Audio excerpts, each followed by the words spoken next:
On this episode of Locked On Angels, Mike Trout made his debut in spring training yesterday. So how'd he do? How'd he look? Well, we watched, and we're going to tell you. It's time to get locked on with Mike and John, and this is Locked On Angels.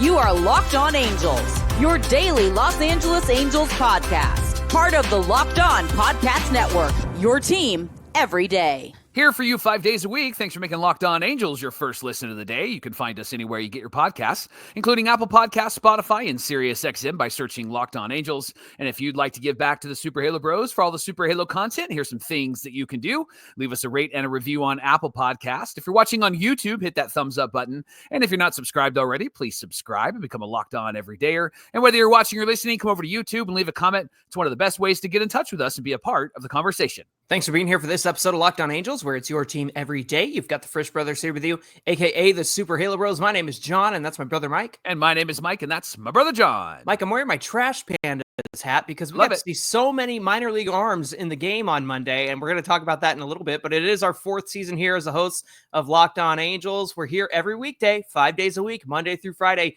talking Angels baseball with you. And because it's spring training, there's a lot of observations to make and discussion to be had. And so we're excited to do that on today's show.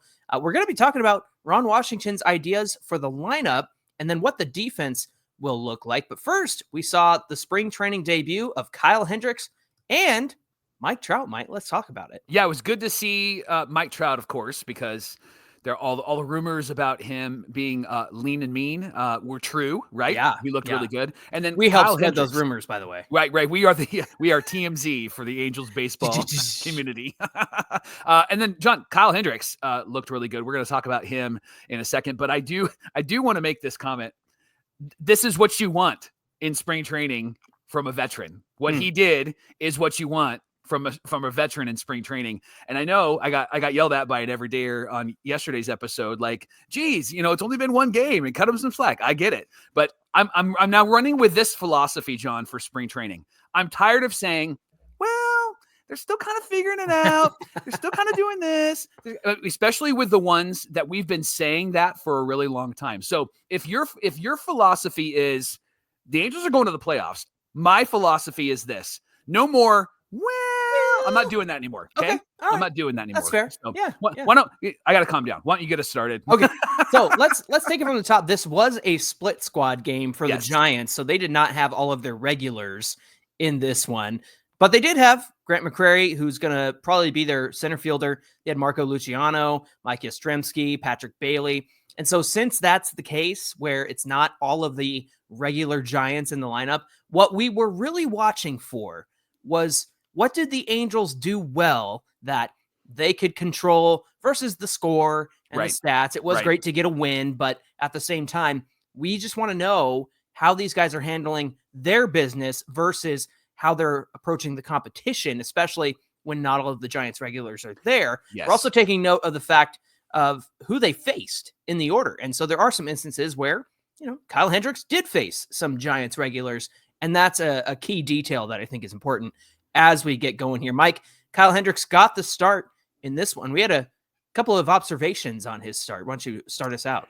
Yeah, John, great command. That jumped out at me right away. Yeah. Which is not a surprise because he's always had great command, even when he was really terrible at the beginning of last season. But isn't it a good feeling to see an Angels pitcher with some good command for a change? Like, good grief. That was the first thing that I looked at when I had the game on while I was doing some work, and then I went and looked at the pitch count. I just wanted to see where he was at in the second inning. It was like 27 pitches, right? Like, I mean, the guy was pitch efficient, and he was really in command of his pitches. When he did fall behind, he got back into the count very easily. Now, historically, Hendricks has a great walk percentage in his career. Last year, it was the highest, 7.6%, but it was still under league average, which was 8.2, just 4.7% in 2023. So not that long ago, John, somebody who is a good pitch to contact guy. He did end up striking out 3 and pitched 2 perfect innings. He had 1 swinging at the top of the zone. He had 2 looking, and he faced some of the Giants regulars. So it was some good competition. It wasn't just some minor league guys that are easily blown away by a major league veteran starter. And so that was what I really liked. And John, if that is the Kyle Hendricks we get this year, 5 innings, and he's in command, in control, and he's able to keep the score, tied or close, that's what we want from a Kyle Hendricks, at least to start. And maybe he could even impress further than that, but very different than a Griffin Canning start, right? Like this was I know. Why'd you have to say that? One game, right? But it's very different than a Griffin Canning start. And that's what I loved about this was if he can be just a couple of clicks better than Canning, I'm going to be excited this season. In the first inning, the Angels were facing Mason Black, who is the Giants' number 8 prospect per MLB Pipeline. Sinker, slider guy with a little sweeper in there sometimes. He did have some time with the Giants last year, but he did struggle in his time last season. But again, going back to the competition aspect of it, here's what I liked in the first inning. And we'll break down the details here in a second. But what I liked was the fact that the Halos had some really competitive at-bats. We had a Lockdown Everydayer, John, who was in our comments on YouTube yesterday, who said, man, they got to have a better approach at the plate. And I went, you know what? It looked like they did on Monday. They were taking pitches, laying off stuff out of the zone, swinging, fouling things off, all the things that you want to see them do, making it really difficult for Mason Black because the stuff's good. He just hasn't put it together at the major league level. But going back to the competition aspect of it, what the Angels were doing themselves was having really good approaches at the plate and not chasing, not doing junk stuff up there. So really smart approaches at the plate in the first inning from the regulars. Mike Trout actually got to lead off in this one, Mike. He looked good. Obviously, very clearly slimmed down over the offseason. He took a walk after being down 0-2. So that's what you like to see from Trout. Classic Mike Trout. And then Darno got hit in the head. Ward was batting third, and he had a long fly out to right center that moved Trout to third. I'll talk about Ward here in a second. But then a huge 3-run homer from Jorge Soler. Yeah, knocked it out of the park on a 2-2 count. First Angels home run of the spring. Yoan Moncada took a walk. Shaunuel had a huge double with a short swing that put Moncada on third, Shaunuel in second. Giants actually did the thing where you can go to the pen and bring the guy back in later. Adele swung at a high strike that he was just under, and it popped up to shallow center field. Just got under that one. And then a called third strike to Christian Moore, who, if he had the challenge system, I feel like he would have challenged that third strike. But Mike, why don't you talk about the bottom of the second? Yeah, Mason Black did come out again for the Giants. So Kevin Newman hits a single, then Trout, he swings and misses for the strikeout, and he has that in his game. Obviously, he's talked about working on that and getting his swing mechanics back to classic Mike Trout. Darno fouled out, and then Newman stole second base, and then Taylor Ward hit a double to right center, which is Taylor Ward's sweet spot. Tailor-made for Taylor Ward. Yes. Baby. Let's talk about that. Newman scores, and then there was a strikeout looking for Soler. So I love when Ward goes opposite field, and that right center gap is where he needs to look pretty often. Let me speak on that for a second, because I had some observations from the offense, and I know you had some pitching observations as well, but I loved seeing Ward go the other way in both of his at-bats. In fact, Roger Lodge joined the broadcast later in the game with Terry Smith.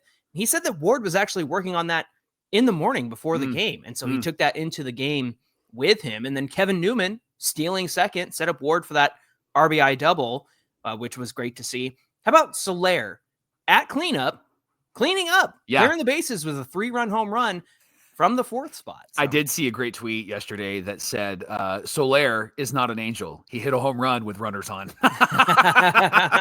Wasn't a solo home run, right? Right. And then, do you remember I did a quick hit episode about Nolan Shaunuel over the offseason. One of the things that I talked about was that last year, when he was having his best months of the season, was when his swing was short and compact. And yesterday, he had that huge double off the wall with a short, compact swing. If he can swing it like that, he's going to have a lot of success. And he's added some pounds. I think 15 pounds, is what it looks like. So it doesn't look like, I mean, we're not talking like a heavy set guy, right? But he's added some muscle mass, and I think that you're going to see probably more of Shaunuel pulling it down the right field line, and that'll work at Angel Stadium with that short porch down in right field. Plus, the balls can get lost down there. So Nolan, if he can pick up some speed, might get a couple of triples this year, but definitely get a lot of doubles, I think, down that right field line. He's got to tuck the arms in like I keep complaining about.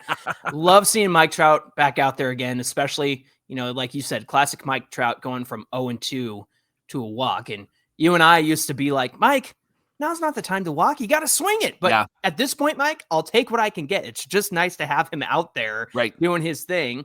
He did say he had some nerves coming back into this one and just trying to get settled and back in the box and whatnot.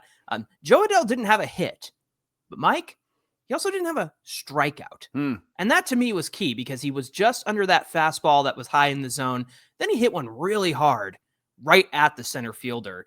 Still doesn't quite have his timing down yet, but man, it's sure good to see him not chasing stuff out of the zone. I mentioned this earlier. Great at bats throughout the game. Nice to see the regulars taking pitches, laying off the bad ones, making productive outs, moving runners over. Scott Kingery had a 2-hit day. JD Davis is hitting the ball real hard and making good plays over at third. I'm going to be interested to see who it comes down to between Kingery, JD Davis, Tim Anderson, and those guys. Yeah, some pitching observations. It was obviously great to see Hendricks do really well, struck out 3 of the 6 batters he faced, and he had 2 perfect innings. John, Jose Suarez was in this game, and I get it. I get the frustration, and I'm frustrated with him as well. So he went 2 innings. He gave up a solo home run, but then he came back, pitched well, got 2 Ks. Then there was a balk called on him for a throw over to first. I didn't quite understand that. I didn't quite understand that either. But if you're looking at it going about 40 miles an hour, 40 feet away, you're going, it's classic Suarez, home run and a balk, right? He did have some good swings and misses. Seems like losing weight was a benefit to him, and you can see it, not just in his body, but you can see it in his face as well. And then, John, we saw a lot of arms we haven't seen yet. Hans Kraus comes in. He strikes out 3 in a row. I love that guy. Ryan Johnson, he's the compensatory pick for Shohei Ohtani. 3 up, 3 down with a K. He's big. He's tall. He's got that short arm delivery. It's kind of weird to watch, right? Yeah. But it's very deceptive. Yeah. It was like, what? How does he do that? I know. It reminds me of a couple of pitchers that the Angels used to have where they would, when they would throw, they'd skip off the mound and then, fling it in there. And his windup is interesting. And then somebody we've talked about a lot and tip the cap to the Trash Pandas is Michael Darrell Hicks. He came in the 7th. 2 Ks in this one. He got Yastrzemski, and then he got Patrick Bailey to ground out. I loved seeing these young arms come in and perform well, right? Yeah, absolutely. Jose Fermin came in the 8th, 3 up, 3 down with a strikeout. Then Mike, Angels' 2nd round pick from 2024, Chris Cortez got into the game. First time in an Angels uniform, lots of jitters. In fact, he had 2 walks, a strikeout, which was a big strikeout, but he gave up 3 earned runs in 2/3 of an inning. Joel Hurtado came in and was able to get the save with the 2 outs there. So the Angels take the win 7-4 over the Giants. It was 7-1 for that entire game until Chris Cortez, had some jitters. But again, first time in a major league setting pitching for this team. So it was fun to at least get to see him out there. So again, hopefully these takeaways were helpful because more than just, hey, they beat the Giants. Oh yeah. It's no, these, you got to get into the nuance of spring training, what went well, what didn't go well, and what guys are working on, I think is key. Hey, thanks for making Locked On Angels your first listen of the day. Coming up on the show, what's Ron Washington's lineup going to look like this season? Well, he shared some thoughts with you, or with us and everyone, and we're going to share them with you, and we'll talk about that here in just a minute.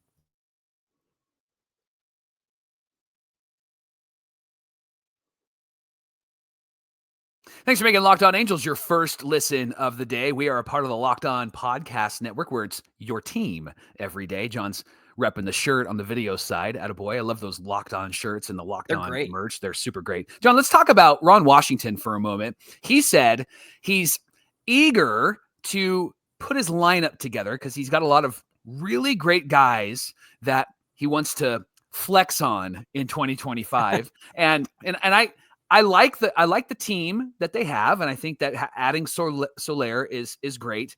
But one question that was looming kind of large for him was what he's going to do in the middle of the lineup. He said, I'm looking for a fourth hole hitter. And he added, so we'll see where that goes. Now, Wash did say so far he's determined that his 3 best hitters are Trout, Ward, and Soler. And he said he wants them at or near the top of the lineup in some order. Specifically, of those 3, he said he wants Trout and Ward in the top 3. And then he said that Soler could hit as low as 4th. So he's going to be in the first 4 batters. We saw that yesterday in the game. But then he said something interesting, and I mentioned this on yesterday's show. I don't know if I fully agree with this. So, John, would you share what he said?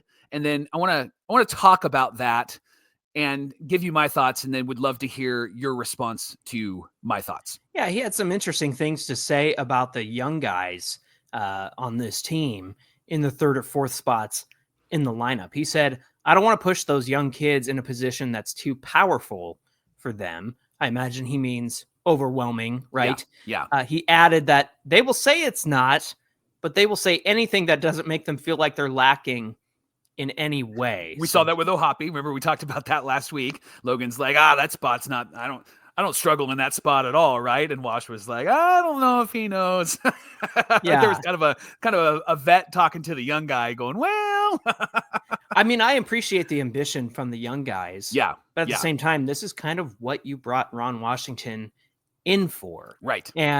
And so, yeah, so let me continue here. Let's look at the stats here. The young players that hit near the middle of the order are Nolan Shawnuel and Logan Ohapi last season. Let's start with Ohapi.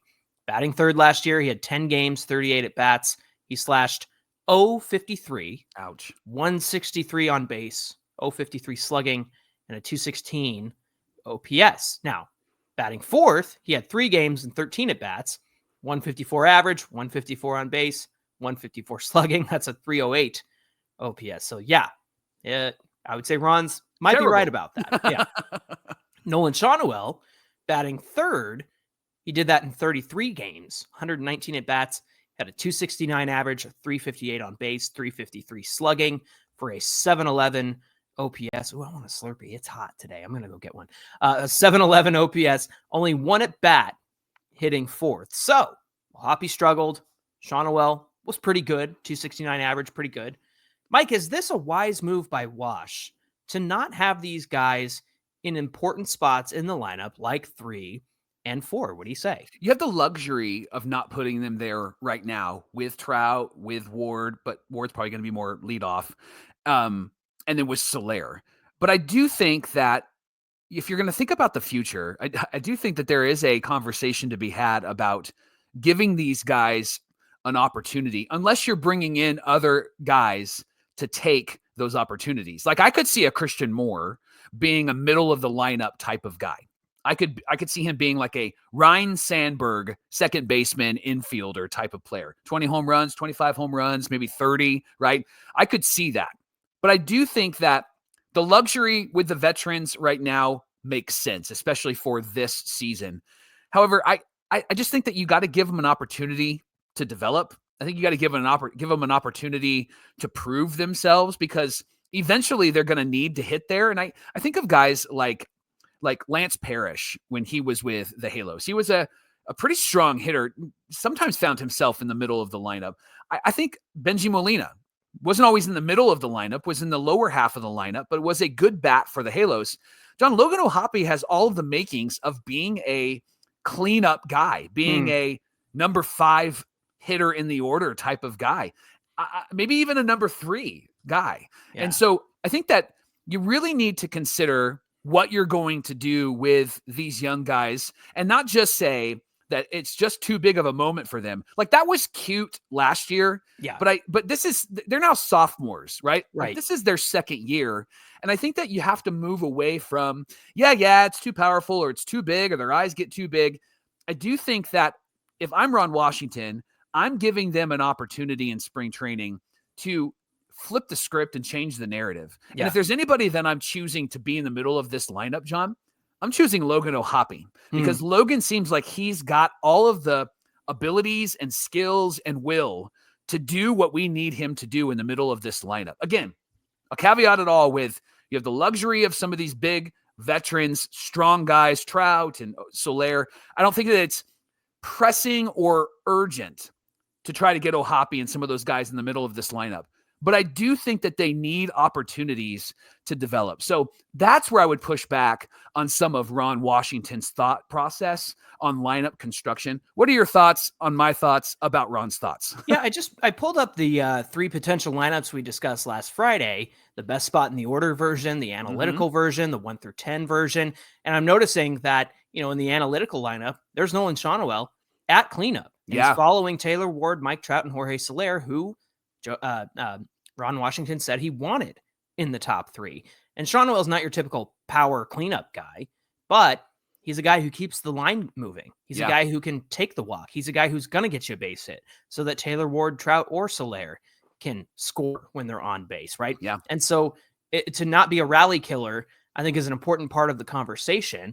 And I think that these young guys deserve a chance to meet that moment. I look at the 1 through 10 lineup where you kind of theoretically think about Trout at the top and the bottom. Yeah. And Logan O'Hoppe's right there in the middle, Mike, at number 5. And I know the stats weren't great, but at the same time, these guys have to have the opportunity to do this at some point.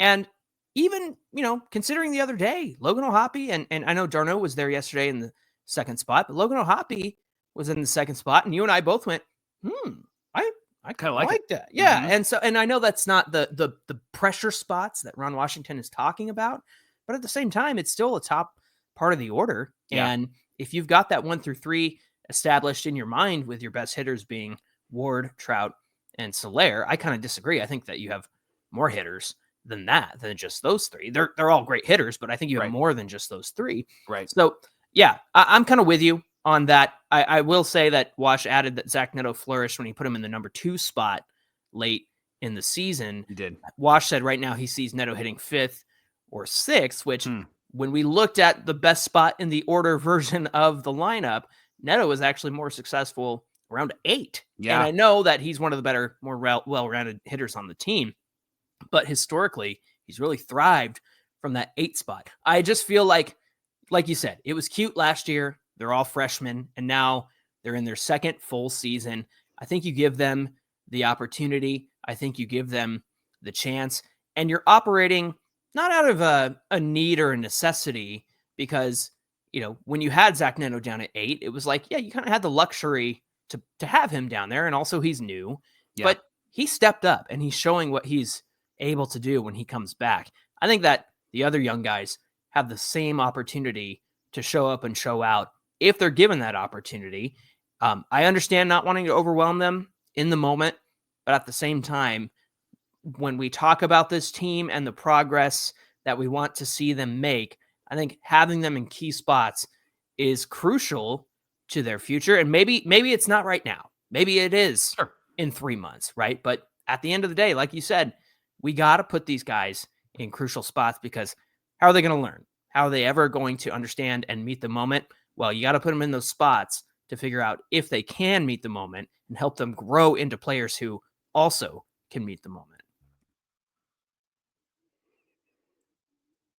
Let's shift from talking baseball to the NBA for just a moment. And I want to encourage you to visit FanDuel.com or download their app because FanDuel is America's #1 sportsbook, and they are helping me and helping you get in on all of the action, the NBA action. You can start with a tip-off, or maybe if you miss the tip-off, you can jump to the fourth quarter and you can make a bet on anything in between. Who's going to score the most points, who's going to get the most rebounds, what the final score is going to be, which referee is going to make a bad call. I mean, it's all right there on FanDuel. And if you're looking for a bigger payout, you can even combine your live bets into a same-game parlay. App's really easy to use. I can use it, so I know that you can use it. And when you win, you get paid instantly, which is great. Right now, new customers to FanDuel can get $150 in bonus bets if your first $5 bet wins. Again, visit their website, FanDuel.com, to join today. FanDuel.com for your shot at $150 in bonus bets. You can make every moment more with FanDuel, the official sports betting partner of the NBA. Mike, let's talk about what Wash had to say about the defense. Big question is, who's playing third for the Halos this season? Well, obviously they made that signing of Yohan Moncada. We felt like even before Rendon was hurt, it was like, that's Moncada's spot to lose. But Wash said that they will figure out where everyone fits eventually. He broke down which guys are going to be getting work at multiple positions this spring. One thing of note is that Wash said that Rengifo is going to help us up the middle. He's going to help us on the corner, third base, and we're going to even give him some time in the outfield this spring. And we all know that Rengifo's best spot is the second base spot. Yeah. I mean, he plays all over and not particularly well at any particular spot, but second base is his best defensively. So that's an interesting part of the equation. Then Wash was talking about Tim Anderson. He said he's going to get some work in the outfield as well as shortstop. We also saw him at second base in the first game, shortstop in the second game. Tim Anderson, or speaking about Tim Anderson, he said he's an athlete, so I have no problem that he would probably be able to do it if we need him to be out there. Speaking of the outfield. On Moncada, Wash didn't share where he would be, but it's assumed Moncada is going to have the best chance to be the starting third baseman. Obviously, that's where we've seen him in spring training so far.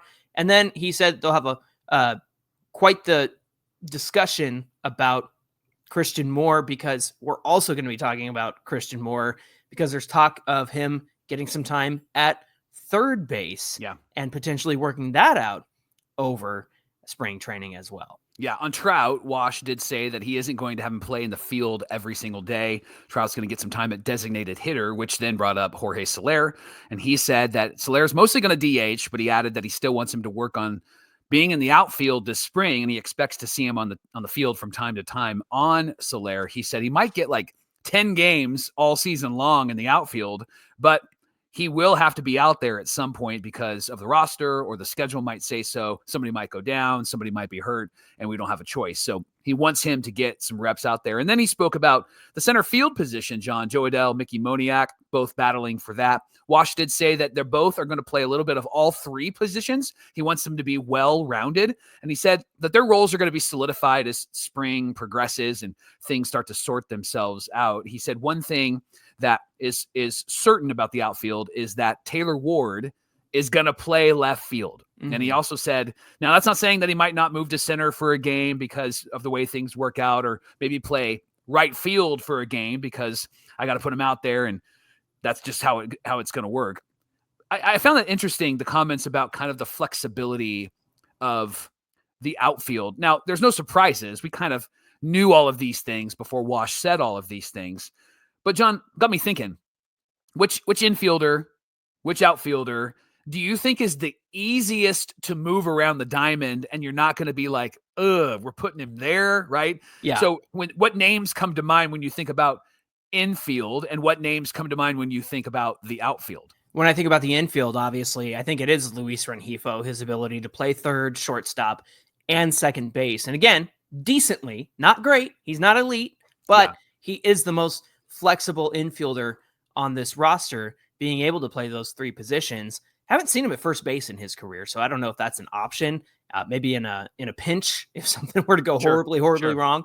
But the fact is I think Luis Rengifo is the most flexible in the infield. When it comes to the outfield, I know the bat has to come around, but Mike, it's got to be Mickey Moniak. He's somebody that I trust at all three positions because he's played all three positions. He knows how to play the outfield, whether it's left, right, or center field. He's somebody I trust the most. And so if they have to make any adjustments out there, it's going to be Mickey Moniak. Now, I understand, Soler is going to need to get into some games. He's going to need to play right field, probably the games that Mike Trout isn't playing, right? Because you want that bat in the order, which means Jo Adell is going to move to center. Soler might be in right, Taylor Ward in left. So they have a lot of flexibility on what they want to do with these outfielders. But to me, I think Mickey Moniak defensively, he's the guy I trust the most. What about you when it comes to moving guys around? How do you feel about all this? Let's talk outfield for a moment, John. There's something in my gut, my angel gut, that tells me that Mickey Moniak is going to be the starting center fielder. And that it won't be Jo Adell. Not because Jo Adell doesn't perform or he isn't good, but I think that the left-handed bat and Moniak's ability to be flexible and move around, I think that that's going to carry a lot of weight with Ron. And I think that with Jo Adell, you almost have a upgraded version of Jo Adell in Jorge Soler. And so you almost have the same batter in the lineup. Interesting. And so I think I'm leaning in the direction, and I wonder if the Angels are leaning in the direction. It's early, but I wonder if it's Mickey Moniak. My gut says that it's Mickey Moniak, and that we'll see him at least on opening day, and depending on what the matchup is, of course, right? If it's a lefty, then maybe not. But I think that we're going to see him more often than not in center field, just because he's a young guy. He needs consistent at bats. And I think that they're going to give him a good run at it. And then we'll probably see some rotation of Soler, Trout, and Adele, right field, DH, moving some pieces around that way as well. But my gut says Mickey Moniak in the outfield. And then in the infield, John, I really am intrigued by Kevin Newman, because what I've seen so far is a smooth defensive player who I think you could slot over at second base and perhaps even at third base if needed, if necessary, right? And so I like his flexibility. I know that the Angels are kind of looking through like who's going to be that maybe other infielder for them. I do think that maybe right now Kingery is the guy that probably is leading the charge, right?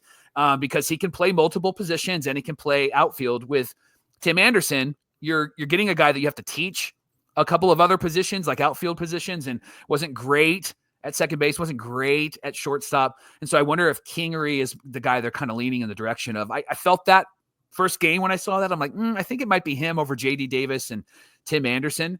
And I think that if I'm Wash, I'm wanting J.D. Davis and Tim Anderson to really prove themselves, not just in spring training, but maybe the first month or month and a half in the minor leagues. Really prove yourself. Like, do you want this? Right? I want to see that. And then I think that they can make some pivots and some adjustments, because Kingery obviously has options and you can move him up and move him down. Yeah. To have those guys in reserves like J.D. Davis and Tim Anderson. Now, I think sometimes with minor league deals, they do have the option to opt out at the end of spring training when they're, non-roster invites, that sort of thing. But if the plan to move forward with them is to, they'll either be on the team or in AAA, those are some good guys to go to. And I know Tim Anderson's gone through everything that he's gone through, but at the same time, I really like having an option like him and like a J.D. Davis, even a Scott Kingery if he doesn't make the team. Those are some great options that you can go to when you're in a pinch in the infield. And again, I feel like we're in a place where it's like, this is a good problem to have. Yeah, at the end feels of good. The day. And sometimes we've been looking around going, who's going to play? Who's going to play second? What are we doing? So it feels like a good place to be for the Halos. We're 4 games into spring training. Obviously, today's the 4th game. And so there's a lot of things that have to play out in order for this to really be solidified by the end of March. Hey, thanks for making Locked On Angels your first listen of the day. Now for your second listen, check out Locked On MLB with our friend Sully. You can find this show on YouTube or wherever you get your podcasts. Hey, be sure you give us a follow on Twitter at Locked On Angels and at Super Halo Bros on Twitter and Instagram. Whether you're watching or listening, come on over to YouTube, find today's show, get in the comments section, hit that subscribe button. Even if you're an audio listener, come on over to YouTube, hit subscribe to Locked On Angels, to the channel. Mike, what do we have on deck for Wednesday's show? John, Christian Moore is impressing not just the Angels, but MLB Network. They're talking about him. Yeah. And I think that there's something here, Johnny, and because he's impressing, they're actually wanting to try something with him. You talked a little bit about it in our final segment, but we're going to talk more about it tomorrow. The potential of third base and Christian Moore. We'll talk about that tomorrow on Locked On Angels. All right, looking forward to that conversation. We hope you'll come back and join us. Until then, my name is John, and that's my brother Mike. And my name is Mike, and that's my brother John. Thanks for being here, everyone, and we'll see you back here on... Whoops, wrong button. We'll see you back here on Wednesday. No more.